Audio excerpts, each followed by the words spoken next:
நிலக்கோட்டை ஊராட்சி ஒன்றிய பகுதிகளில் மேற்கொள்ளப்பட்டு வரும் பல்வேறு வளர்ச்சி திட்ட பணிகளை மாவட்ட ஆட்சியர் நேரில் சென்று பார்வையிட்டு ஆய்வு மேற்கொண்டார்.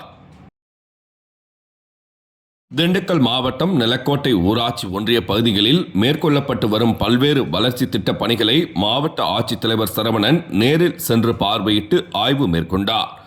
நிலக்கோட்டை ஊராட்சி ஒன்றியம் பள்ளப்பட்டி ஊராட்சிக்குட்பட்ட பள்ளப்பட்டி ஊராட்சி ஒன்றிய தொடக்கப் பள்ளியில் நபார்டு வங்கியின் நிதியுதவியுடன் ரூபாய் 34.83 லட்சம் மதிப்பீட்டில் மேற்கொள்ளப்பட்டு வரும் 2 கூடுதல் வகுப்பறைகள் கட்டுமான பணிகளை ஆய்வு செய்தார்.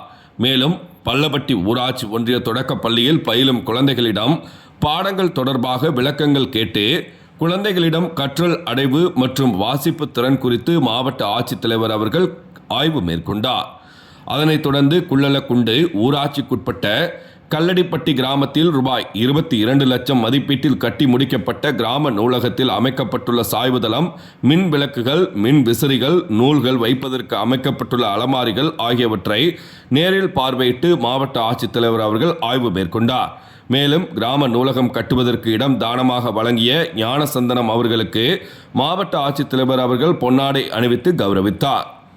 தொடர்ந்து விளாம்பட்டி ஊராட்சிக்குட்பட்ட விளாம்பட்டி ஊராட்சி ஒன்றிய தொடக்கப்பள்ளியில் ரூபாய் 34.23 லட்சம் மதிப்பீட்டில் நடைபெற்று வரும் 2 கூடுதல் வகுப்பறை கட்டுமான பணிகளை மற்றும் விளாம்பட்டி கிராம நிர்வாக அலுவலகத்தில் நில உடைமை பதிவேடுகள், சான்றிதழ்கள், ஆவணங்கள், பட்டா சிட்டா ஆவணங்கள், வருகை பதிவேடுகளை மாவட்ட ஆட்சித்தலைவர் அவர்கள் ஆய்வு செய்தார்.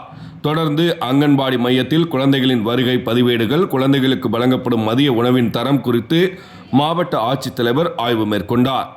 இந்த ஆய்வின் போது வட்டார வளர்ச்சி அலுவலர்கள் பஞ்சவர்ணம், பத்மாவதி மற்றும் துறை அலுவலர்கள் பலர் உடனிருந்தனர்.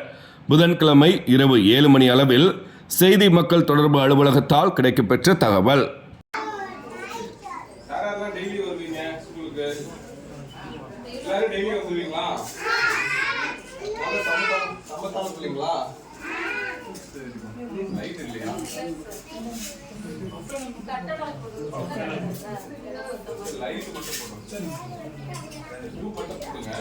முன்னாடி போவாரு.